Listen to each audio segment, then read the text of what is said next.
Peace, and welcome. This is Cook on Quarantine. I am here with one of the young pioneers, blazing trails. Our version of whoever you thought you heard about in politics that was prominent, important, changing the face of how we view change in our community. Mr. Johnson is that times 10. He's 10x that. He's 10x AOC. He's 10x Barack Obama. Man, I appreciate the flowers, man. Mr. Johnson, councilman. Yes, sir. The way you pronounce your first name is Demnlus. Demnlus. The N is silent. Demnlus. Yep. Demnlus Johnson, Richmond City Council member. Welcome. Thank you. Thank you for having me. It's a pleasure to be on. Yeah. So I typically do a podcast called Cook on Monday Morning, which releases an episode every Monday morning.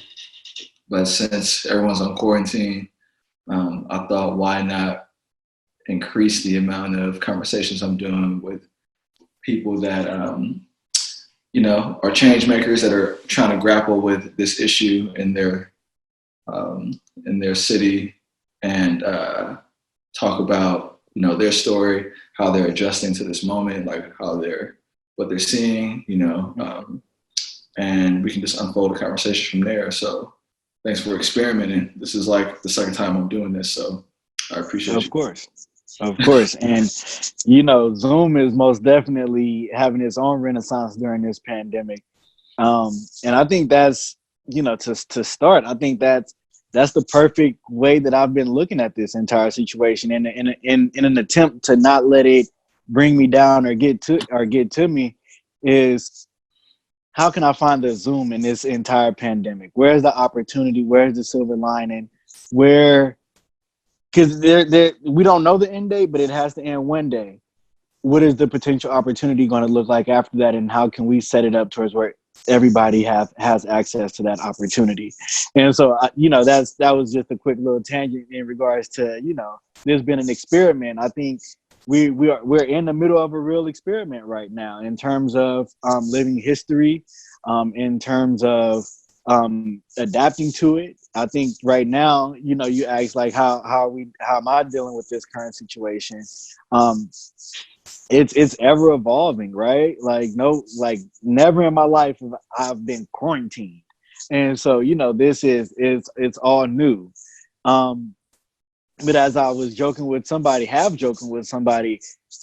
I grew up in the Iron Triangle in Richmond, California. Sometimes you just couldn't go outside. So there's also that level of understanding as well.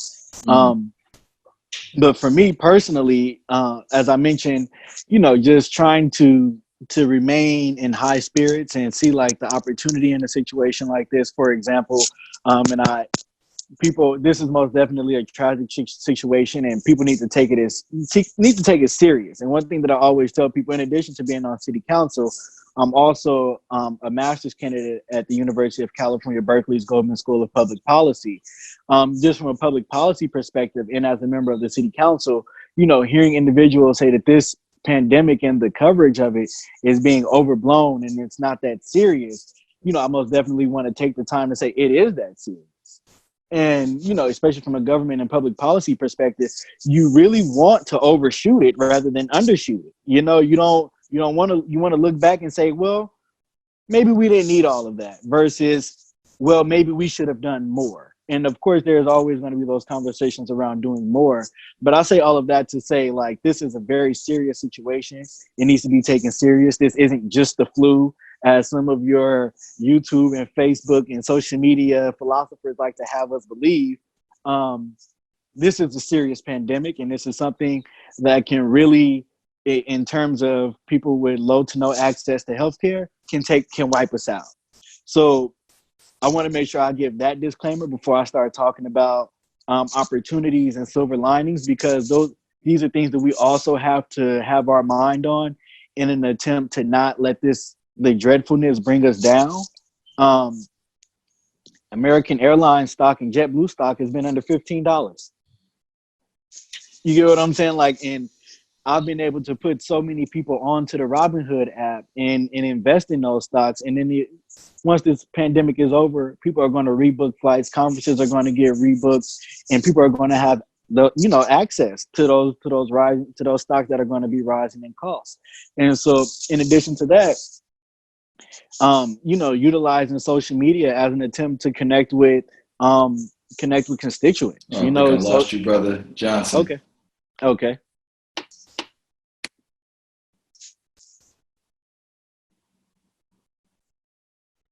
Let me know when we're good. Let's see.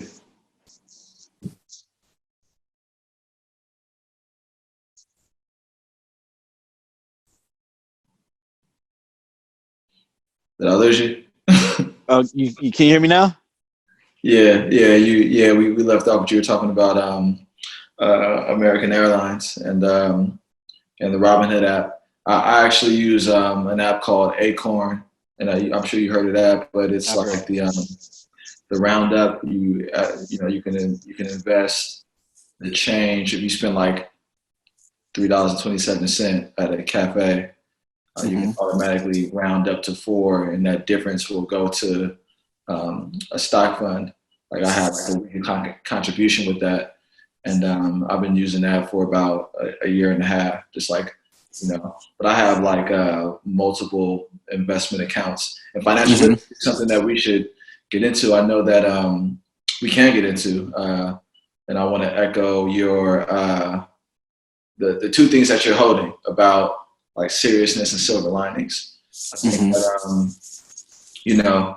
I don't know. I think on the one hand, people like you and me,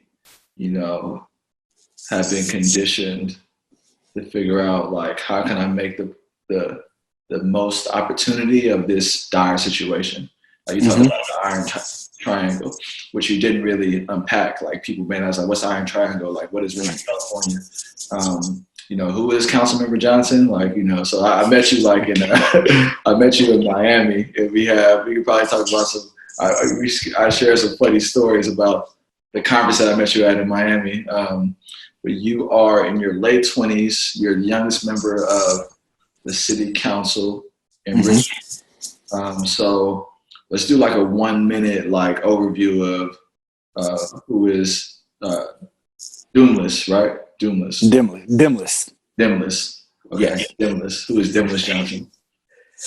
So yeah, man. It's like the third, right? Is it the third or the eighth?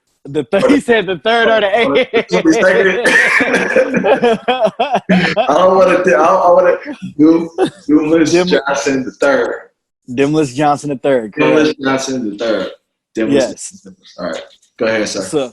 So as mentioned, I was born right here in West Contra Costa County, which is a part of Contra Costa County, 9th largest county in California, at Brookside Hospital in San Pablo. Stone's throw away from Richmond, California. Was raised in the Iron Triangle. That's the formal name for the neighborhood that I grew up in. What we called it growing up, and what we still call it to this day, is Central Richmond. Grew up on 5th and Nevin, and I always tell people, according to the statistics and to the data, it was a poor neighborhood, but I didn't feel like I grew up in a poor neighborhood. I mean, there was, violence and drug dealing and addiction taking place, but at the same time, it was the remnants of a black community in the 1990s, in 1990s California. You get what I'm saying? Richmond was a really big migration town. Great migration city during World War II. A majority of my great-grandparents came to work in the Kaiser shipyards here in the city of Richmond. My grandfather owned the Savoy nightclub, which is one of the blues nightclubs here in the city of Richmond. You have the trifecta in the Bay Area, the Fillmore District in San Francisco, West Oakland, in Oakland, California, in North Richmond, and Richmond, which is on a Friday, Saturday night. If you was black, you hit those three areas to have a good time. And my grandfather was the owner of one of those good time spots. And so, really deep roots here in the city of Richmond. But then as I got older, Richmond became increasingly more violent.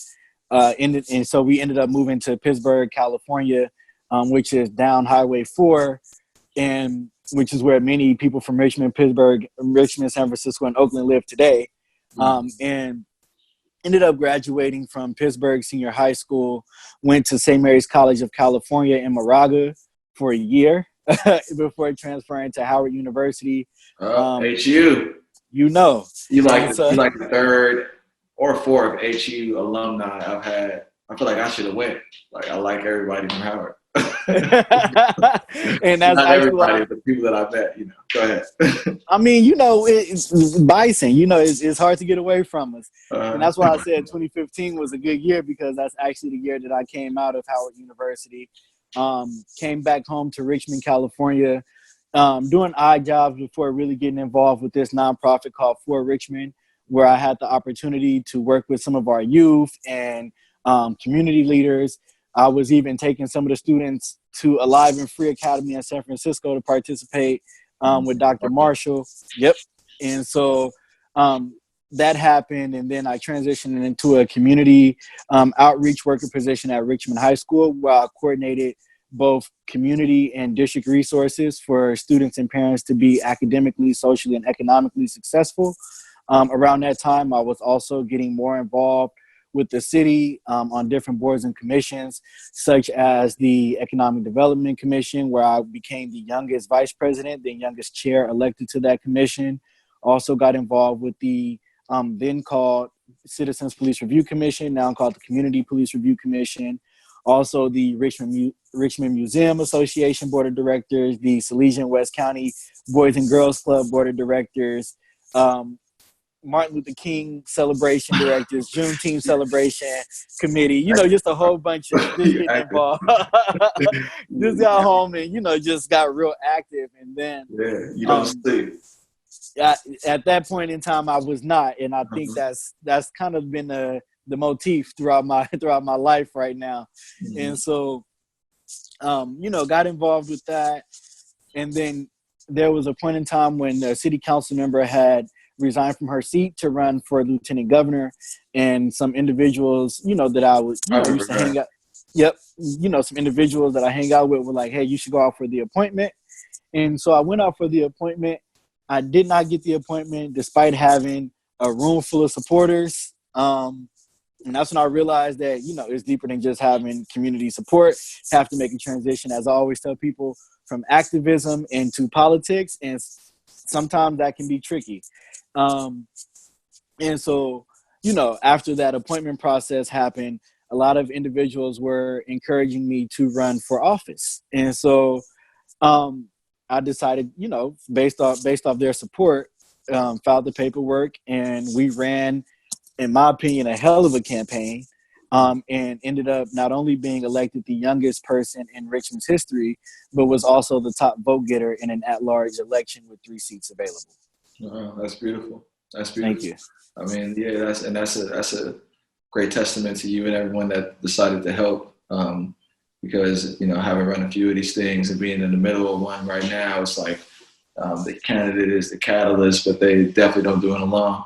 And so making history, and, as astounding as that is, when you go through that resume and how you can recall all that you did, I'm not surprised that you made some friends tapped you to, go out and do what you're currently doing. And I think like one of the reasons that I was impressed by you, I wasn't, I'm 34, right? I turn 35 next month. And you are 20, what? 27. 27. And you got elected. I got elected when I was 25. The next day after election, I turned 26. Okay. And so what was that, 2019?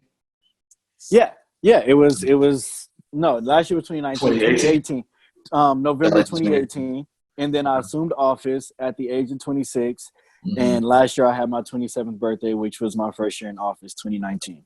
Okay. Yeah. The first time that I ran, I was 28, and I lost that race and ran again at 31 or something like that.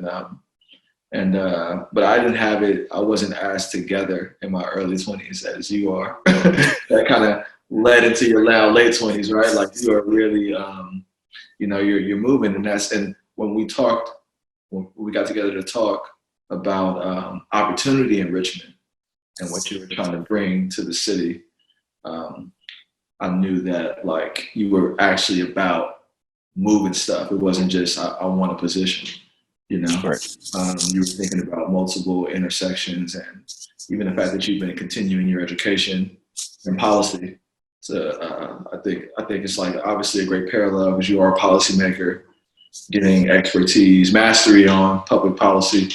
You know, so for someone that moves as much as you, going to all these meetings, like what's it like to like be in a house all day? Or, you know, actually you should talk about too what Richmond, if you can quickly catalog like how Richmond has responded as a city in terms of when shelter in place started, what those conversations were like, and I know because you're sort of you're considered an essential worker, you're probably not inside all the time. How the city's changed over the last few weeks. So, and that's actually a great question because I just got off of a coronavirus update call with our city manager. The city of Richmond is a municipality. It functions within the larger county of Contra Costa County. So we don't have the city county duality like San Francisco has.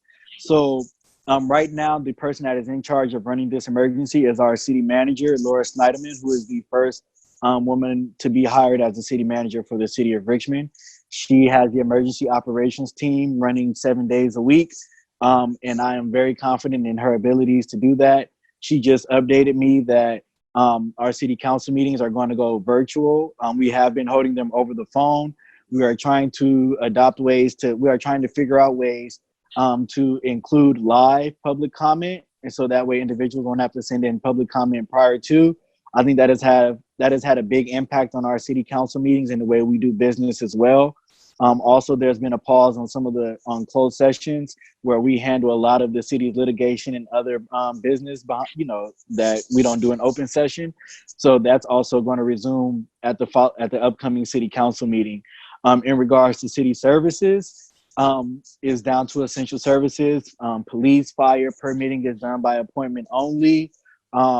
The county is leading the health efforts. Our city manager, Richmond, is a hospital desert. Although this is the city where the Kaiser medical plan started and the Kaiser hospital originated, we have a very small and insufficient Kaiser hospital. We have one. I'm thankful for it, but we don't have that many emergency beds, and we do have Lifelong Medical Center that just finished a new facility, but they're primarily for chronic illnesses and diseases. Doctors Medical Center / Brookside, where I was born, was recently closed, and the property was bought and tore down to extend the casino parking lot. So we no longer have that. So the city manager did tell me that there are some talks of the colloquial term that we're using is kind of like field hospitals that the state and federal government are looking to set up. So we are lobbying to make sure that Richmond is at the front of the line when being considered, just for the simple fact that we are a hospital desert. And if the pandemic was to increase, or if there was a heightened outbreak here in our region, in our area, there would be a serious strain on medical resources, which there already is without there being a pandemic. So aside from that, we're also trying to improve our enforcement efforts in terms of non-essential businesses adhering to the shelter in place. Right now, our entire county, both city managers and police departments, have adopted an education citation path. So that way, small businesses aren't that impacted through a financial citation. But there have been talks of leveling those citations, so that way individuals aren't taking advantage of the education citation route. So those are just some of the things that's happening here in the city of Richmond, and even throughout the broader Contra Costa and West County. Okay. Yeah, that's interesting. Yeah, the hospital desert. That's the term you use. Yes. Yeah. We're a hospital desert, a food desert. Richmond is a desert. Well, give a little more. All right. So when you brought up hospital desert, right? It reminds me of our initial conversation only because a lot of our discussion was great because it talked about how to make Richmond like economically vibrant, and how important it was to do that for minority-owned businesses, Black-owned businesses, but for the people that, you know. But you're also, I think more than that, had an emphasis on people of the city participating in economic growth, no matter who you are. And so, you know, you bring that up. I think there's that discussion happening nationally. We've always had this discussion about insurance, but the capacity of our medical facilities to really address any type of issue in a scalable way, like that's like all over the place right now, right? Right. What would you say has been some of the lessons you've learned? Or can you still see me? Yeah, I can still see you. Okay. The lessons you learned trying to facilitate like people coming to Richmond to either build or helping people there expand since you've been on the city council? And I'm gonna answer your question. I just wanted to make sure I answered the other question that you asked as well, in terms of me having to be in the house after living this life of running around. I forgot about that. Yeah. It's been rough for me, man. It's been rough for me. So I enjoy it, honestly. Okay. Because I go to school in Berkeley. I mean, most of everything that I do is here in Richmond, but then going to school in Berkeley and then having to come back and run back and forth to different meetings, or even just being in Richmond, having to zip across town. You know, those 10-minute drives add up, and you know, the wear and tear on the vehicles on the road, greenhouse gas emissions, you know, just all of that stuff builds up and it adds to a larger problem. And being able to be home, and I mean, and don't get me wrong, like I did have to find that balance between work and being at home, because at a point in time I tried not to bring my work home, so this was a place of, you know, relaxation. So there was a period where I had to like, no, you have to do work at this point and then you relax. But being able to be at home and, you know, have all of my meetings here, so to speak, you know, I'm there, but I'm here. I don't have to drive, or I don't have to, the physical tax isn't there anymore. I feel like I can do more. You know, I can make more meetings, because at a certain point, especially with me being in school, I wasn't able to make all of the meetings that I was assigned to. And so it's like being at home, some meetings are canceled, other meetings are virtual. And one thing I realized about some meetings being virtual versus in person, virtual meetings sometimes, depending on the topic, happens a little bit quicker than in-person meetings. So that has been its own struggle, but like I said, I've been enjoying it nonetheless. And in answering that question, I've lost the question that you asked. Some of the lessons you learned, the barriers you've seen trying to bring economic vitality to Richmond. Access to capital. Access to capital has been one of the biggest issues that I have been seeing here in the city of Richmond in terms of economic inclusivity, whether that's at the small business level or helping existing businesses scale up. It's access to capital and really making sure that individuals have the money to start a business, and if they have a business, have the funds to scale it up. And then coupled with that, there are resources. And when I say resources, like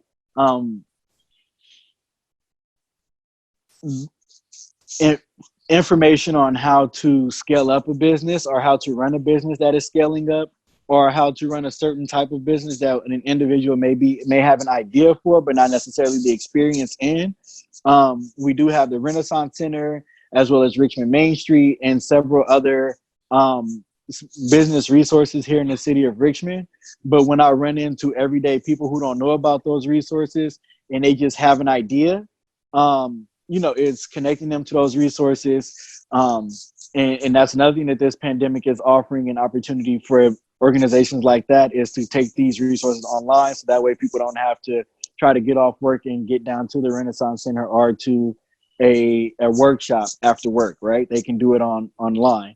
And so it's really just been getting people access to capital and the education that they need in order to sustain a business or to grow a business. Yeah, yeah. I think that if you approach this situation, and I definitely have come across a lot of people, the people who actually are most likely going to take time to come on and do this with me are people that had a habit of being like a producer, and a habit of trying to make something out of nothing. Like, okay, I'm gonna start this. I'm gonna figure it out. I may not know, but I've also talked to a lot of people that have been so inundated with like the number of cases rising. They're watching the news all the time. They are. I don't want to say crippled, but they've been really weighed down with this overwhelming loom of like, I might die, or like somebody around me is gonna like, this is gonna like plummet. You know what I'm saying? And then that's like that like that's based on the information that they're seeing. They may know people that are positive of COVID as well, and then there are the people whose lives have been like drastically interrupted already, right? Like I run a consulting practice. Most of my business was wiped out. People, I have friends who own businesses. Some people have closed their business. Some people have cut half their staff, and then there are other folks that were kind of just used to going to something. Like maybe they didn't like their job that much. And now it's gone, like they went to and from work. But they always they were used to going somewhere to have a job. There's like, a number of cases. I know you're familiar with them. And then there are the people that are concerned about going to work. Like, my dad drives for Muni in San Francisco. And I have several other family members that are like, all right, I got to be out here and I don't want to catch this thing, And so it's like, it's sort of like so those are very real examples, but it kind of relates back to the Zoom analogy, because if, Zoom kind of is winning now because it's like everyone's go-to, it's word of mouth right now. It's way more than any type of, I bought an account. I paid for this account. Yeah. They got me. They got me. But they were already doing it. Now they're kind of like earning on the moment. I haven't seen them cut their prices. Maybe they have. I don't know. And then there are people that are just like, even though they may be more available to them, they're kind of in the stumper. Like, oh man, like, what do you say to those people that are like kind of struggling right now? And this is something that I always I'm glad you asked that question, because one thing I always tell people: you can't pull yourself up by your bootstraps if you don't have boots or straps. You can't invest in the stock market if you don't get paid enough to even pay your rent. You get what I'm saying? And so in a situation like this, where it's the weight is twice as heavy, I think that's when it's even more important to think about a silver lining. You get what I'm saying? As you mentioned, you watch the news all day, and this is what I always tell people: watch the news, be informed, but don't watch no more than 10 to 15 minutes, because honestly, after that 10 or 15 minute, they just repeating the same information, and it's like you sitting around that. You have to take it serious, yes, but at the same time, like you said, it's gloomy. It's gloomy as hell. And when you surround yourself with that much gloom, it is going to start to weigh on your spirit. And so I always tell people, like, stay creative. Write, read, color if you got to. They even got a coloring app. Like, just take your for real. Like, take your mind off of something. Remind yourself that you are a human being, and that you were a person before this pandemic, and that you were even a person before the weight of the world was even heavy on you. A lot of times we lose our own humanity. You get what I'm saying? Getting stuck in the rigmarole of going to the job or making the money or trying to provide for the family, that we forget, damn, I actually like to run, or I like to color, or I like to draw. Like, we forget who we are, those aspects of us that make us us and that make us smile on the inside. And that's what I would tell people. It may not be starting a Robinhood or an Acorn account for you. That's our silver lining. You get what I'm saying? For other individuals, it may be as simple as going on a walk. You work so much that you never really walk down the street in your own neighborhood, or you haven't done so since the early 2000s. You get what I'm saying? Like, to really take in what's going on around you and to really plan. And when I don't have kids, but one thing I tell my friends with kids is teach your kids about the family, about the morals, about the history. You know, like, have conversations with your people that you've been meaning to have. You know, like, write that book you've been meaning to write that TV show or that movie you've been meaning to write. You know, like, or just write some bullshit. Like, right, for real, write how you feeling. Damn, it's gloomy as hell. Like, I feel sad. The news is sad, but it's bright as hell outside today. You know, like, right now, and I don't mean to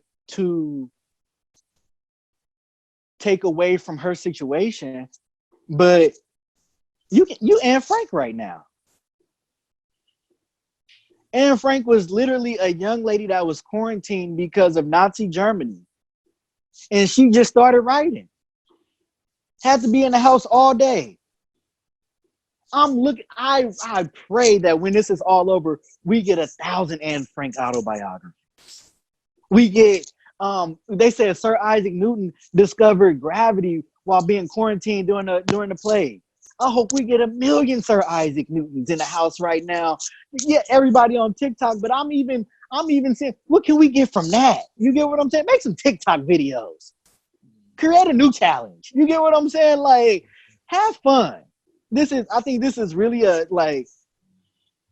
we have, I think one of the biggest silver linings in this whole pandemic thing that can be used for individuals that are down or maybe feeling gloomy is this is really a time to reconnect with yourself, with your family, even if it's through Zoom, even if it's through text messages, even if it's through Facebook.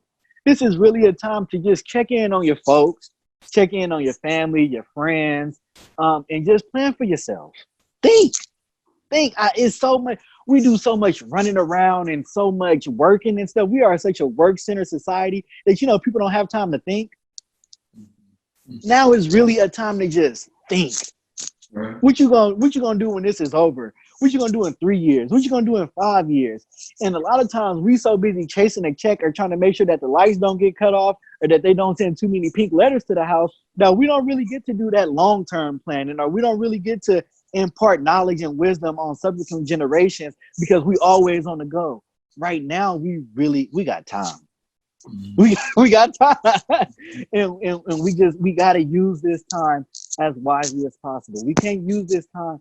If we use this time having funeral talk, then that'll be a waste of time. But if we use this time to really plan, and I know for some that's easier said than done, but I'm gonna need for some people that it's harder for to start making it easier. You get what I'm saying? Because we got nothing but time. If them kids is in the house making too much noise, send them on an excursion down the street. And you take you some time to think. You know how long it's been since I saw kids play outside? Wow, yeah. I'm hearing kids in the backyard. I ain't like, what? Yeah, I thought that was dead. I didn't even know it was kids in my neighborhood. What do you mean? Hey, man. You know, so it's like, send the kids outside to get a couple scrapes and bruises on their knees and elbows. You know, like, come. You know how long it's been since kids came in smelling like outside? Send them outside to smell like outside. Like, so, like outside. Or you go outside to smell like, you know, when was the last time you smelled like outside? You get what I'm saying? So it's like, you use this time. Like, we gonna look back and we gonna say, man, that was a lot of time that I had. That was a lot of time on my hands. And I always, time is way more valuable than money. Money come and go. You can get money.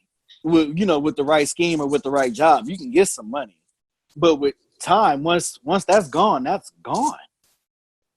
We really have time. It's couples that are spending more time together than they have since they probably was dating each other or Instagram stalking each other. You get what I'm saying?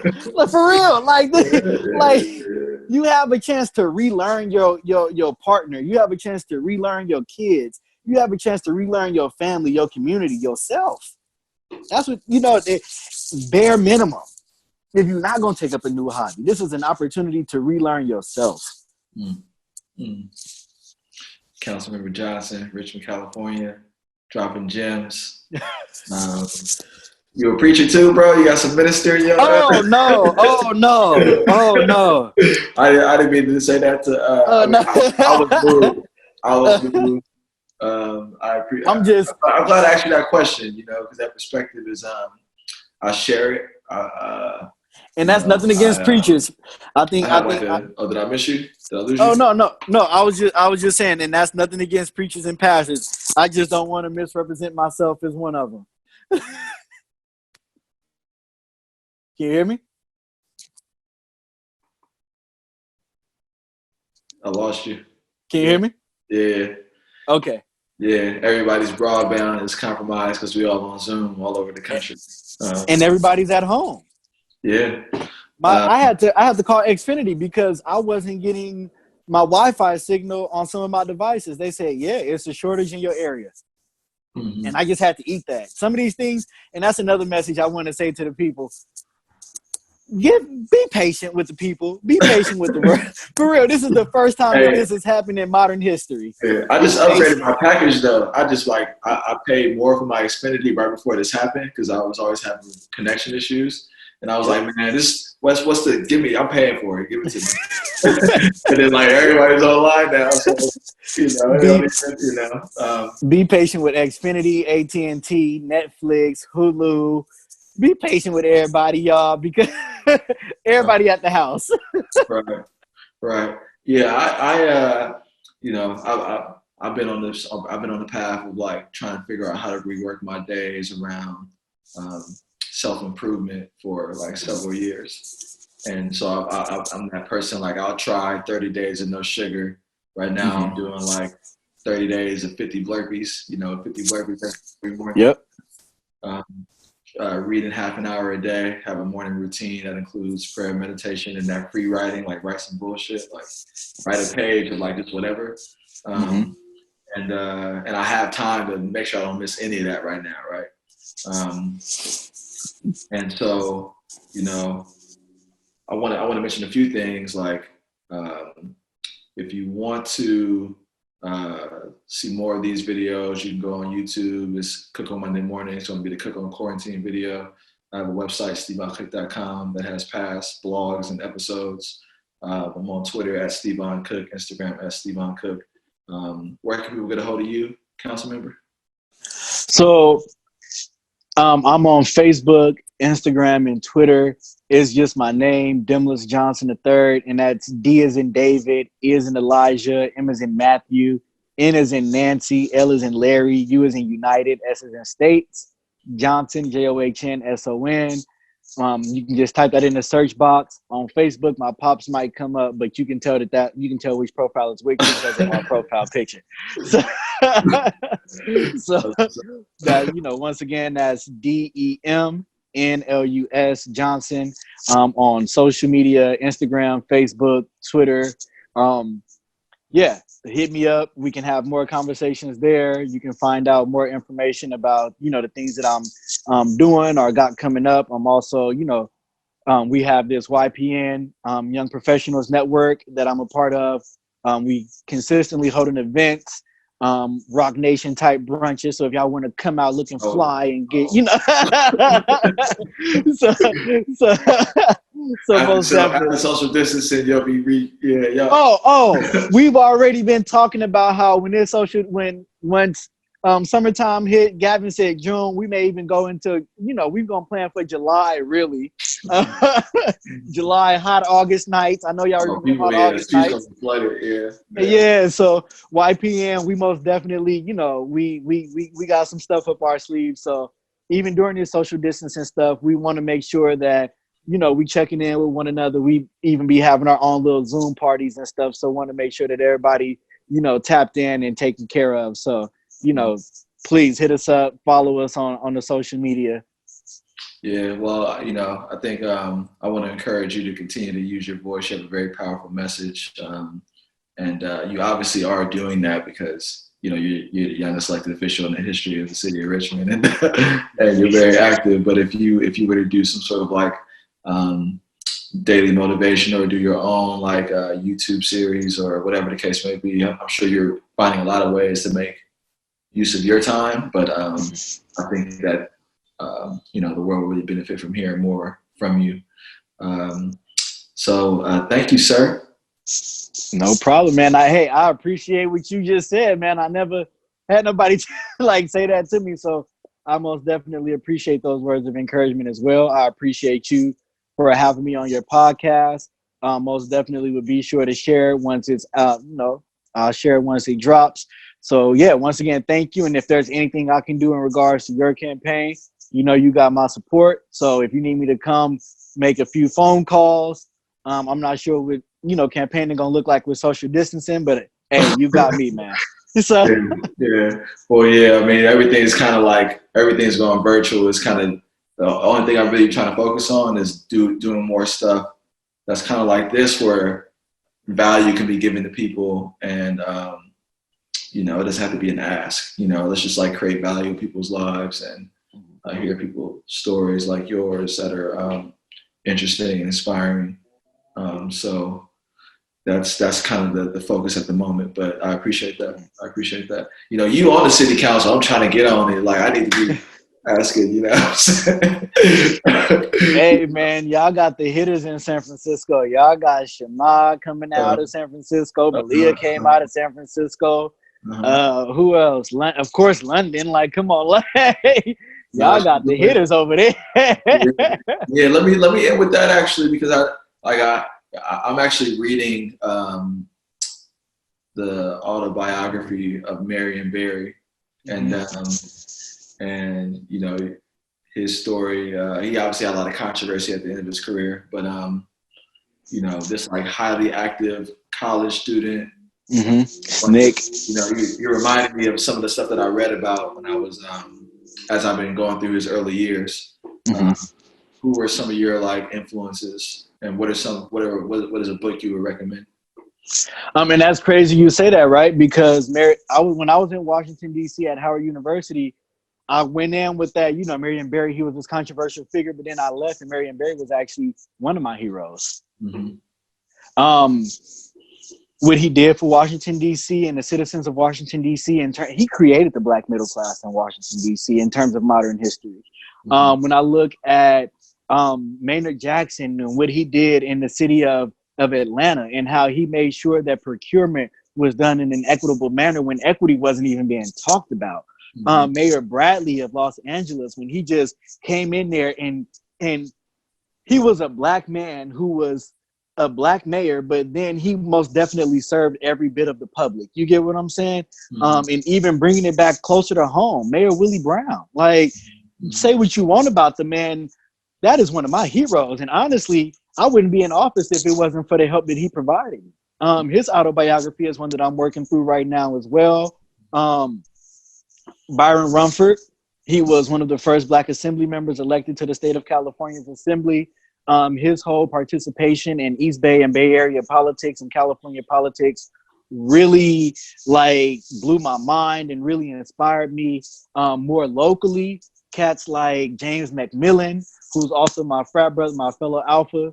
So, the work that he did in the city of Richmond, Booker T. Anderson, Irma Anderson, just a bunch of individuals here locally who held it down, consistently throughout the decades. And so those individuals are people that I really look up to.